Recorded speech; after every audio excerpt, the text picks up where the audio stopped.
My first read of the year. I finished it, and I absolutely loved it.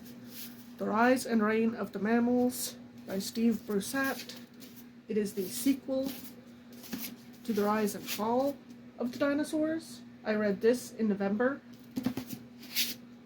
for Nonfiction November, which I also loved. And these are obviously nonfiction books about evolution. First one focusing on the dinosaurs, as the name implies. This one focusing on mammals. And I love how it says it's not about us. Because obviously, as humans, we're mammals. Like, we're in here, but as it's appropriate, like, as it makes sense to mention us, it's not all about us. It's about all the mammals that have ever existed. And there were very, very small mammals when the dinosaurs were around. They were like the size of mice or smaller or something. They were really small. And not impressive. So of course, for the longest while when we found dinosaur fossils, we were like, oh my god, these things are huge. Dinosaurs are impressive and wow. Because yes, they are. The Rise and Fall of the Dinosaurs was absolutely amazing with all the dinosaur information. But it got me, like, I could not get over the fact when I read that, even though the mammals that existed with the dinosaurs, like, the dinosaurs could have just easily squished them all with one step, they think that the dinosaurs were daytime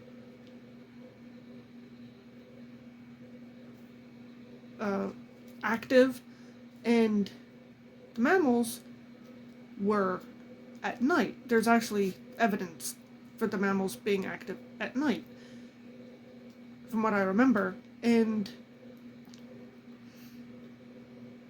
they found mammals that lived with the dinosaurs. They found them with dinosaur eggs in their stomach. So these mammals may have been small, but they were like, bitch, I will wait until you are asleep and I will steal and eat your babies. And there's evidence that the dinosaurs lived in, like, packs. Like the T-Rex, it lived in family packs. That's fucking scary. One scary. Try imagining a whole fucking pack. And these mammals will be like, I'll wait till you're all asleep and I'll steal and eat your damn baby. Like, damn. The dinosaur could have just stepped on you. So in a way, you could think of, because they were so family focused, with their packs and raising the baby dinosaurs, you can imagine that the dinosaurs were scared of those mammals. That just seems like, wow. Also learned birds are dinosaurs, which technically means dinosaurs are not 100% extinct. But also, the tides have turned dramatically. And a whole bunch of other fascinating stuff. Like, our ear bones used to be in our jaw, and you can still see it in an embryo today. Like, an embryo, the jaw, or the ear bones, the stirrup and the other two, whatever their names are, start out in the jaw, but then by the time the baby is born, they're in the ear? Or something. It's like, so an embryo is evolution sped up. It's fascinating. Whales used to walk on land, which when I first tried to imagine that, I'm like, huh? But turns out they looked a lot different initially. It's not the whales we know today, but still. Whales used to walk on land.